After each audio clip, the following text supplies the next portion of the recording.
Thank you, Scott, for the 3-day wedding reception for the medtech industry. Scott and LSI, man, every single year. And Scott is absolutely right. We're going to be talking about ecosystem, and I think trying to unpack that a little bit. And I think Scott helps us bring together a lot of the other pieces that are not really in your day-to-day. In my work with Stanford Biodesign, and most of the technical founders I work with, we're really on the front end of the train. But I think as you look around the panels that Scott puts together and you see the people that are here, you really get to see the entire swath of what goes on to get a product, to go from ideas to idea into products that enter markets. And then once you're in a market, there's a whole lot of people here who will tell you how to scale. So when I look at ecosystem, I think about it from that level, but then I also see it on a much larger level. That if you think about a landscape painting, where are you? What's the whole panoply that's out there? And then there's individual portraits within that, the people that you work with, your vendors, your suppliers, the physicians you serve, even the patients or hospital systems. But then down even lower than that, much more intimate, is the Polaroid. I like it, the little snapshot. And as a gag, some of you might have seen it, I brought a Keith Haring Polaroid camera. Love Keith Haring. And if you just, even holding a Polaroid camera, people will laugh immediately. I thought it was interesting at the Stanford D School that even though these are some of the most advanced students and they're doing incredibly crazy, hardcore technology, when they take their team pictures on a digital camera, they print it out in the format of the Polaroid. And they take a Sharpie and they write their names on the bottom, just like they did with a Polaroid before many of these kids were ever even born. So I think it's very much fun to bring in that idea of prototyping. And for myself, just that prototype, none of those pictures came out. I even went out later last night, a little bit earlier. So trying to get, it's exactly like prototyping. Just trying to get some of my friends together, let's get one good picture. We tried to take a picture last night. It just never came in. And that happens too. But all those things happen. The big picture, the little tiny prototype snapshots you try to take, all of that takes place inside of your ecosystem. How big is it? How diverse is it? Do you have people, friends, relationships, colleagues that are in all those other areas? Those are some of the things that we're going to explore here. So we've got 3 examples. I'm going to have my friends introduce themselves, but we've got 3 examples here of different systems at different times, and then a lot of it in the work I'm doing right now with all of them, trying to bring that deepening of relationship. So right now I'm going to turn it over to Sue and let her tell us about a little tiny project that she ran back in Massachusetts. Sue. Thanks, and good morning, everyone. I'm really happy to be part of the conversation. And I'll say really quickly, I'm from the generation when those Polaroids that was really an innovative thing, so I'm glad to see them making them exactly. I'm Sue Windham-Bannister, a recent transplant to California from Boston. Spent the first half of my career working with companies on their go-to-market strategies and helped launch a number of blockbusters. And then the second half of my career started when I got a call from Governor Deval Patrick to ask if I would stand up and lead the initiative in Massachusetts to transform ourselves from a research hub to a real innovation ecosystem. So let me just say a little bit about that at a very high level, as Ben said, and then I'm really looking forward to this conversation. One of the most important points that I hope you'll take away from my comments this morning is that the innovation ecosystem that you see in Massachusetts now was not always there. All of those pieces, all of those resources were not there. And our ecosystem did not evolve organically in a way that, say, the Bay Area has. What you see in Massachusetts now is really the result of intentional and strategic investment by a public-private partnership that was initiated in 2008. It's a 15-year, $1.5 billion investment to really make Massachusetts an innovation hub, not just a great research center, but where we translate and develop and commercialize new technology in Massachusetts. The secret sauce for making that happen is a highly collaborative ecosystem. And I want to show really quickly, many of us talk about an ecosystem, but what we're really talking about is a cluster. And we had a cluster in Massachusetts. We had, our academic institutions and the like. We had a fledgling biotech industry. But as someone said to me, a lot of smart people, We don't play well in the sandbox together. And so the real difference, and what we worked very hard on in Massachusetts with our investments, is to transform the cluster, which is a collection of your assets. If you're counting, if you're talking about we have this many of that, this many of this, you're talking about a cluster. But in an ecosystem, all of those resources, all of those members work together. They work well individually, they work well collaboratively. And it's really through the ecosystem that you generate the leverage on the cluster. So as I like to say, 1 + 1 = 11. Why does an ecosystem matter? It's because the resources, the support systems, the people, the infrastructure, the investors are available. They're working together. As I said, they're creating leverage, and they're building that platform of support and resources that the life sciences a life cycle needs, from discovery all the way through development. Again, as I said, a cluster does not always organically become an ecosystem. There are 5 A's, and you can see them here very quickly: having a shared aspiration and vision, advocating and publicizing, advisory and mentoring resources participate. It's not just the scientists, it's not just the investors, it's the alignment of the stakeholders, competencies and value proposition, and their incentives. There's a value exchange, there's a reason to be part of the ecosystem. So I'm looking forward to the conversation today, learning from my colleagues and just sharing with you in a bit more detail how we did what we did in Massachusetts. Thanks. Tiff, you want to tell us what's going on in Philadelphia? Yeah. So, hi everyone, I'm Tiff Wilson. I'm the president and CEO of the University City Science Center based in Philadelphia. So for context, a little bit about my background. If you would ask me 20 years ago, would I be leading a nonprofit, working this closely with universities and healthcare systems in Philadelphia, I'm like, why would I ever want to do that? And so it kind of really leads to the importance of Sue's comments around the importance of ecosystem. So I spent the first part of my career in consulting and investment banking, and got involved in raising money for a tissue engineering company out of Boston 20 years ago, joined the management team of that company, spent a decade in that company and another med tech company, living every single challenge that one faces on their pathway from concept to patient. And about 10 years ago, had the privilege of building, to operationalize the Global Center for Medical Innovation in Atlanta, Georgia. And so when I read about the concept of a place that could help bring together the ecosystem, all the assets there, all the infrastructure is there, but you really needed someone to bring that together. I got it, because had I had access to something like that when I was in DC 10 years prior to that, it would have been a game changer in terms of speed to market.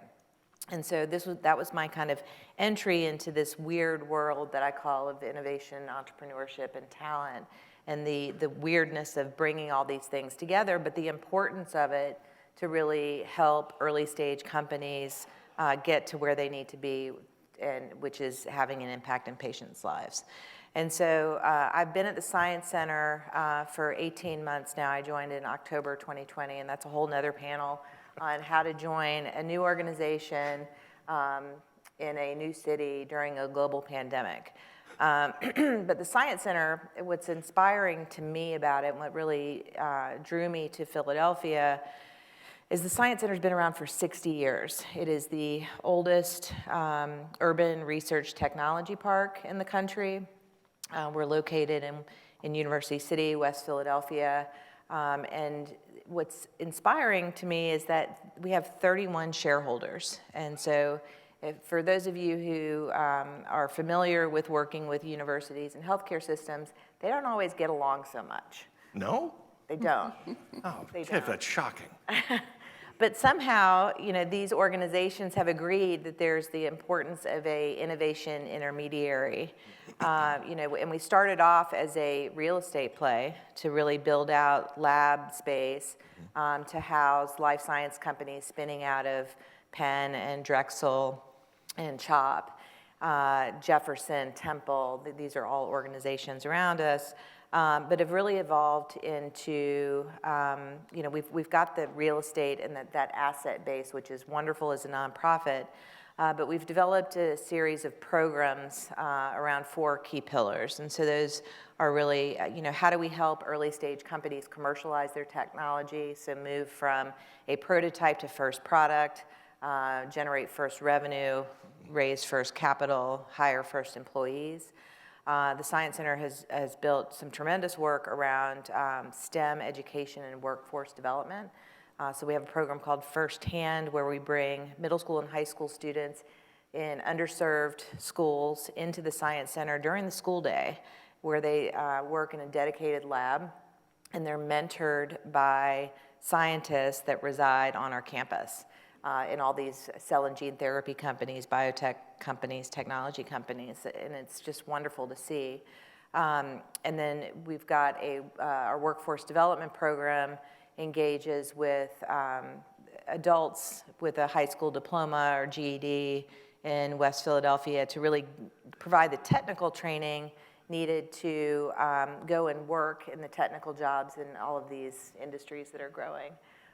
We're a convener, so we're the Venture Cafe partner in Philadelphia. We have a mini conference every Thursday from 3 to 8, and have continued that through the pandemic to really bring people together to inspire action.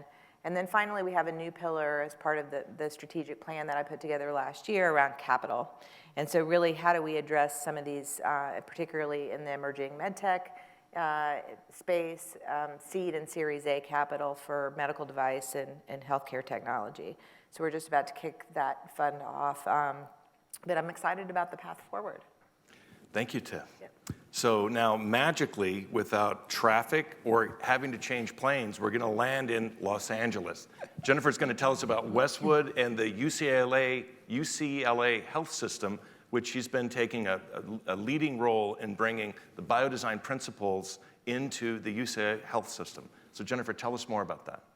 Thank you, Ben, and of course There's 5 hospitals there? No, wait, 6. It's still 4, but we are number 3 in the nation.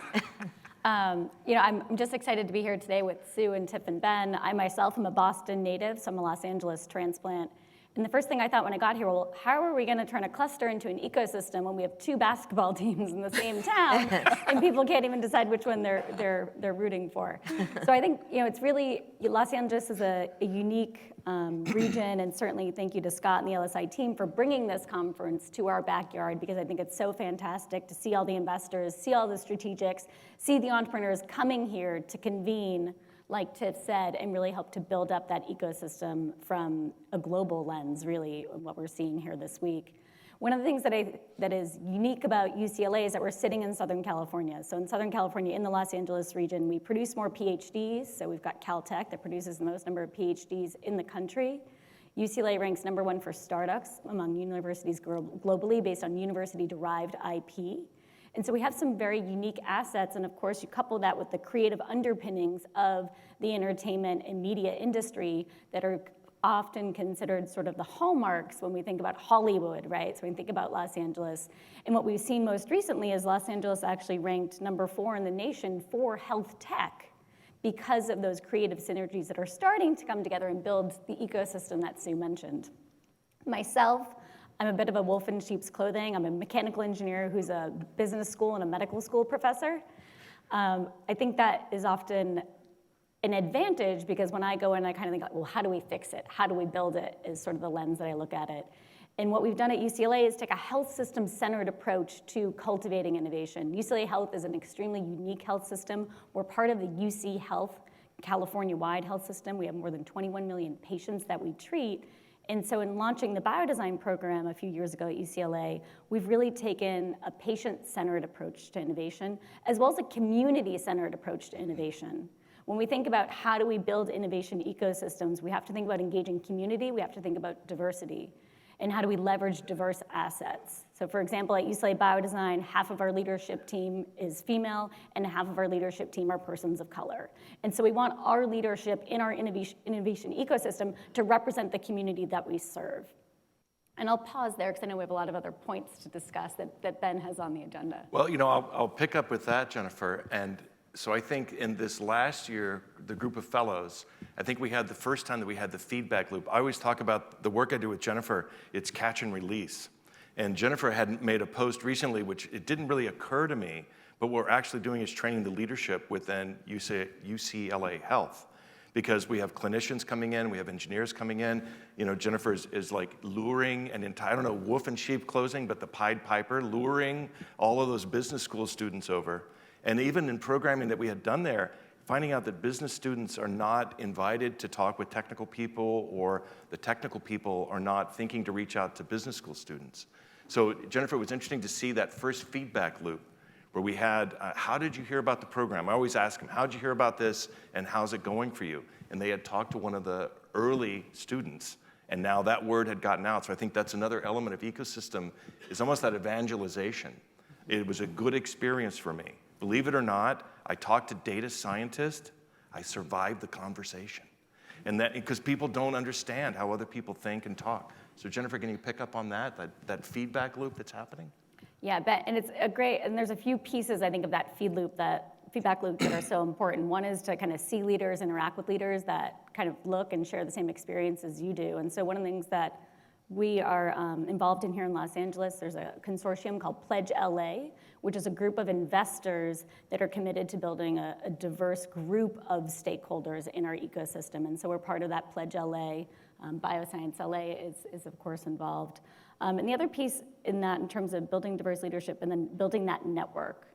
So whether or not it's an organic network like Silicon Valley, or some of us are having to actually do the analysis, build the strategic plan, identify the gaps, and really fill those in. And so creating those opportunities for connection are so important, especially when we're now in kind of a decentralized workforce environment where we're all working virtually. How much harder do we have to work, and how do we create those tangible touch points?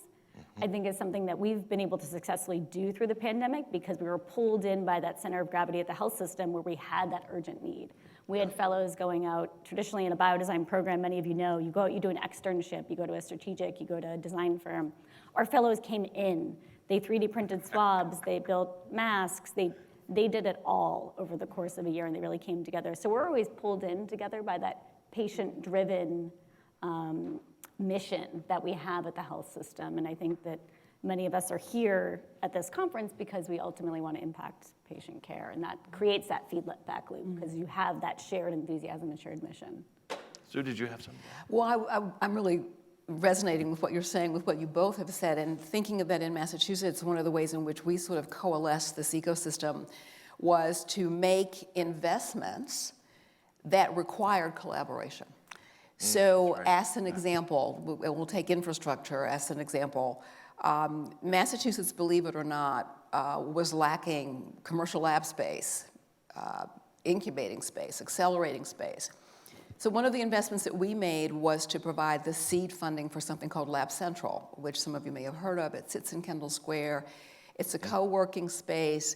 Industry and investors wrap around it and sponsor the companies that come into, they curate them, they sponsor them to come into Lab Central, and that money provides the operating costs. But who was going to actually create a space like that? I mean, who would see it as their responsibility? So having this public-private entity, the Life Sciences Center, gave the seed funding in 3 rounds of expansion money, and that, Lab Central has a 200-plus alum company. They've created thousands of jobs. 70% of them have stayed in Kendall Square. So all of these things, again, just adding to that ecosystem. One more example is we were missing a lot of venture capital. Hard to believe, but we really were. And so one of the things that this Life Sciences Initiative did was to actually make money available. We funded young companies, not in a traditional venture model, but as a way of partnering with strategics and institutionals to de-risk early stage companies. So Moderna, that's one of the first companies that we put some money in. Bluebird Bio, and there are a lot of companies out there that you will have heard of.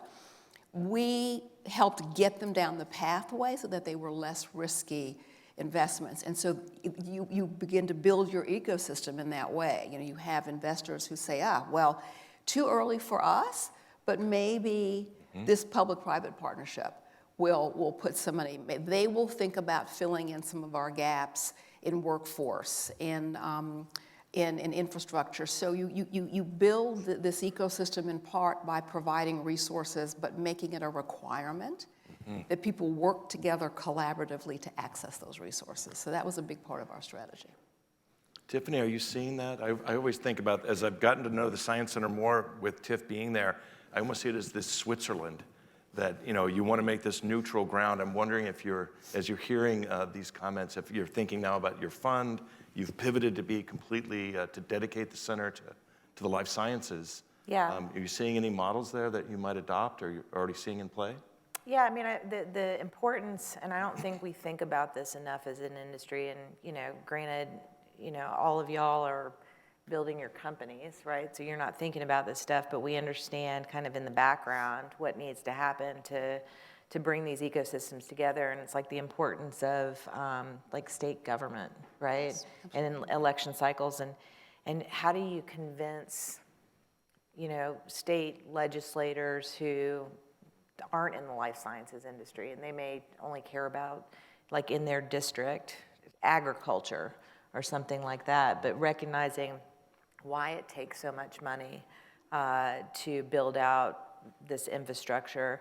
And certainly over a 60-year period, the Science Center in Philadelphia has been able to figure that out, and there is tremendous business and civic leadership in Philadelphia. I don't know, prior to moving there, like I had no idea all this stuff was happening there. And there's a certain level of, everybody's seen Rocky, right? I've seen it like 5 times since I joined the science. I'm just inspired by the story and the grit and the coming togetherness of it to figure it out. And the stairs are really there.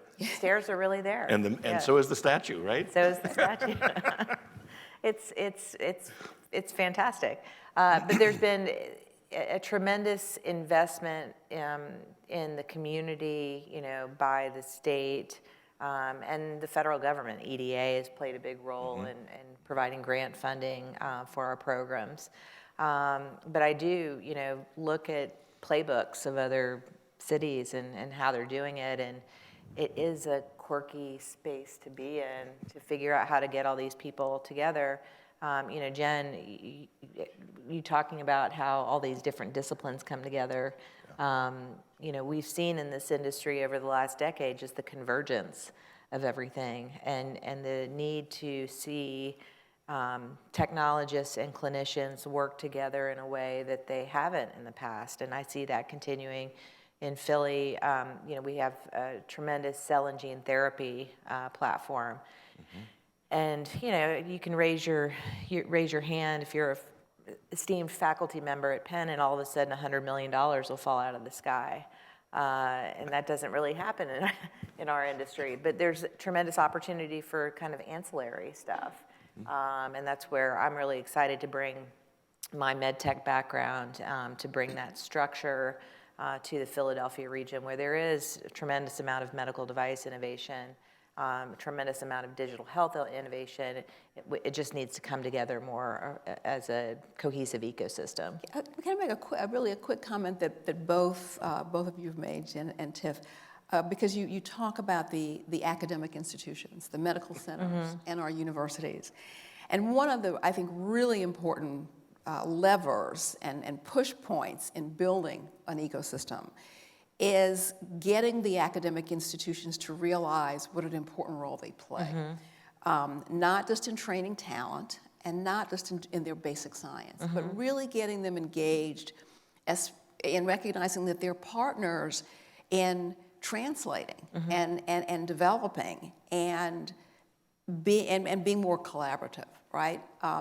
Recognizing that they are a source of most of the new technology that becomes young companies. And so expanding the culture and the interest to think about the role that they play, as MIT calls itself, a factory for young companies, which very few academic institutions would think of themselves that way. Yeah. But I'm really very respectful and understand so much the hard work that you're both doing to really get those institutions to think of themselves more broadly And that's really hard. And so some universities get it, and some just absolutely do not. Well, you know, Sue said the T word, translation, and it really, I think what I'm beginning to see, so I credit Moose O'Donnell. There's a few people that I credit for, I call my radicalization, which was, oh yeah, Ben, you know, there's a whole lot of other parts of the health tech system other than the very front end, helping people protect their shiny objects. And you know, you look at Moose, great attitude, right? Well, Berkeley, we've got all these engineers, we've got all this technology. We're a little bit short of hospitals. UCSF saying, we've got all these hospitals. We're alarmingly short of engineers and technologies. And Moose and the MTM program, Masters of Translational Medicine, is bridging that gap. And then there's initiatives now at NIH that also look at the translational scientist. And one of the problems we're facing, and you'll see it, talk to any of the companies that are here, and even some of the initiatives that are down here in Octane, you know, the southern end of California, and all the universities are here. We can pump out all the computer scientists in the world. We can ravage Carnegie Mellon of every graduate they have. Who's going to teach them about healthcare? Yeah. Who's going to show these young kids, these brilliant minds, you could make more difference in a patient's life? Don't think about a consumer's life. And so I wonder how we're going to do that. How do you think translation is going to help us? You know, is ecosystem where translation happens? That's a question for me, for any of you. Or anyone, go ahead. Why don't I take it first, and I'll pass it down the line. Sue, I'm so glad you brought up translation. I'm an associate director at our Clinical and Translational Science Institute in Los Angeles, which is a hub between Cedars, UCLA, Charles Drew, and Harbor. And one of the things that we do is we work together to translate new technology. And so when we're thinking about innovation ecosystems, you know, the classic seat that I sit is right in that Biodesign, we're going to spin out new technology. And I think that's fantastic, and we all know the model works. But at the end, you have to be able to translate it and bring it back in. And so at UCLA Biodesign, we actually have a third program. We have a traditional postgrad fellowship, we have a faculty program, and we have a third pillar. It's our translational fellowship. And it's specifically focused at recruiting fellows to help bring technology back into the health system. Because for all of you in the room, I'm sure you've spent a time where it's 12 months to get an IRB, 2 years to get a pilot launch, maybe 3 years during COVID. And it's for some reason that translational tipping point of bringing technology back in, whether it's due to reimbursement or workflow or infrastructure challenges, it's extremely difficult. And so one of the gaps, and Sue does this great sort of metaphor where she talks about finding the gaps in your cluster and addressing those. One of the gaps that I've seen, and this is not specific to Los Angeles, is how do you get the tech back in? Yeah. How do you get it into the hands of the physicians so they can get it to the patients? And so this translational fellowship that we launched is specifically looking at training folks how to do that. And we have 2 projects we've piloted this year. One is with a small startup, one is with a large corporate that's under NDA, so I can't say more than that. But it's been going swimmingly well, because we're not only are we training people how to do this, how do you execute this on a time frame that makes sense, right? Even though some things like getting an MTAP is only going to happen once a year, some of those things haven't changed, but our job as in terms of a health system center is to do it better and do it faster. That's a really great point, and getting back to your question too, and just adding on to what Jen has said, I think that an ecosystem enables translation. Oh, yeah. Because translation, development, commercialization, this is a collaborative process. Yes. And you may have some of the resources in your cluster, but if they're not integrated to create that platform, that runway that it takes to do the translation, to get to commercialization, what often happens is you don't have any stickiness. Entrepreneurs say, I can't stay here. There's no operating talent. An investor says, love that you started your company here, but I need you to move to X, because you will find the community, the resources, the operating talent, et cetera, the mentors that you need to grow. And so we are going to invest in you, but you cannot stay here. So I think that the ecosystem enables it to happen, because the resources are coalesced, they're leveraged, people know each other, they know where to get things, they know how to get things done. People take your phone calls. Mm-hmm. Yes. People will mentor you. And otherwise, it stalls, it never gets started, or it migrates. Capital migrate. People migrate. So the ecosystem, I think, enables it. That's the secret sauce. Yeah, and I'll just add, what's neat, so in Philadelphia, in the tri-state region, so Pennsylvania, Delaware, and New Jersey, there's like 12 million lives under care. And so just the density of, and the willingness to collaborate there, if I'm thinking from a mindset of an early stage med tech company, the ability to get inputs from supply chain, inputs from key opinion leaders, inputs from not only academic medical centers, but community healthcare centers too, right? So all the different points of care quickly.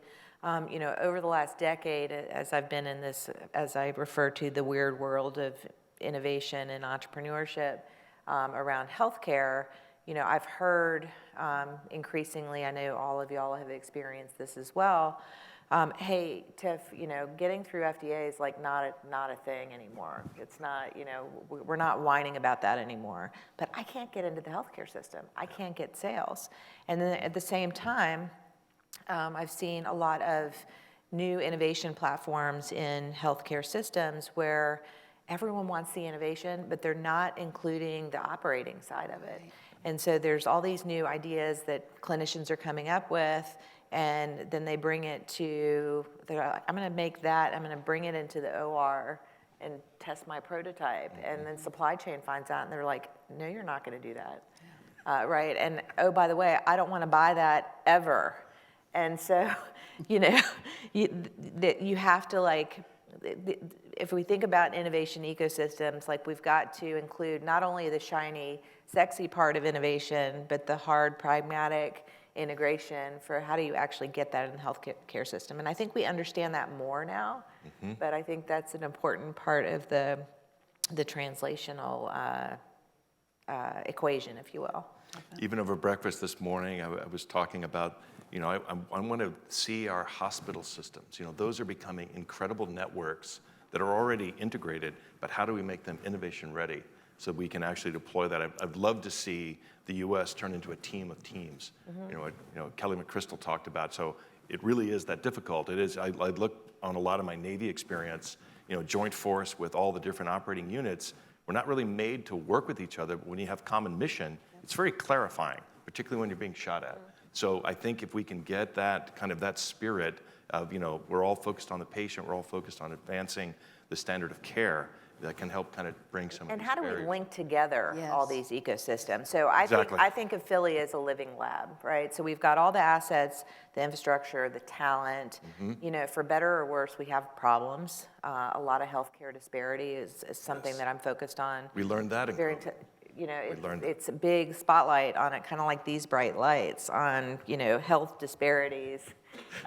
Well, based on what we did last night, I thought we were back in the lineup at the Sheriff's Department. We showed that last night, that we sat down to sort of gather our thoughts. We could talk all night, but we've got a few minutes left. I want to see if we can, we'll be polite and throw it out. Any questions? And for the House Manager, do we need a mic, or how are we going to do this?